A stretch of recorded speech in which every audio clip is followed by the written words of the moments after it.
Assalamualaikum warahmatullahi wabarakatuh. Hello Miss Ria and hello everyone. My name is Niken Ismarani and today I will present a journal review titled The Relationship Between Thought and Language based on language determinism and the theory of children's cognitive development stage by Shunshun and Meng Fanmao for my final exam psycholinguistics. This article was published in the US-China Foreign Language Journal in 2021, and it discusses how language and thought are related, especially in the context of children's development. So, this journal talk about the relationship between language and thought has always been debated in linguistics, psychology, and philosophy. And some experts believe that language shapes thought. This is called linguistic determinism. And others argue that thought comes before language, meaning we can think even without having the words. And in this article explores both views using well-known theories and example from from child psychology. And the purpose of the article is the authors aim to understand whether language determines thought or if thinking comes first. They analyze several theories, especially the Sapir-Whorf hypothesis, which support linguistic determinism. And they also use the cognitive development theories of Piaget and Vygotsky to support the idea that thought comes before language, especially in children. The methodology for this article is a theoretical review. It doesn't present new data, but it analyzes and compares different studies and theories. It uses examples from linguistic, child development, and cross-cultural research. And the authors include both Western and Chinese scholarly perspective to make their analysis more complete. So there are three main theories discussed in this article. For the first is the Sapir-Whorf hypothesis, which says that language shapes how we see the world.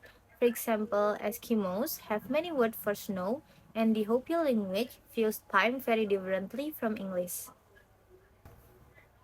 And the second is Piaget's theory, says that children first think and only later develop the ability to express those thoughts in language.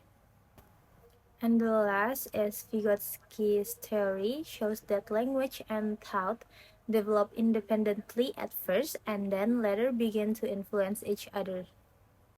And here are the finding results from the article. The authors conclude that thinking comes before language. Evidence includes how infants show understanding before they can talk, like reaching, crying, or reacting to shapes and colors. Also, people with speech impairment can still think and solve problems. This supports the idea that language is a tool to express thought, but it's not the source of it.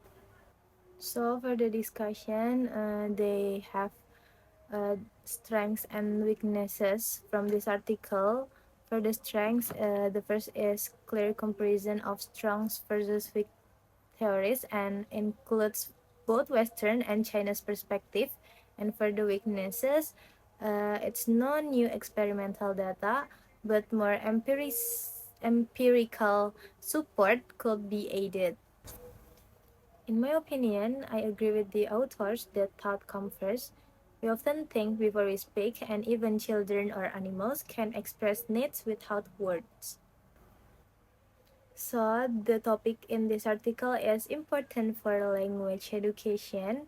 If thinking comes first, then we need to help children develop critical thinking skills alongside language. It's also useful in cross cultural communication since people from different languages might think in slightly different ways. And in conclusion, this article supports the view that thinking determines language, not the other way around. It uses both Western and Chinese research, especially Piaget's and Vygotsky's theory on child development to explain this. Understanding this helps us better teach language and understand how people different backgrounds think. So that's all from me. Thank you for Miss Ria and thank you for everyone that's listening and watching this video. Wassalamualaikum warahmatullahi wabarakatuh. Bye.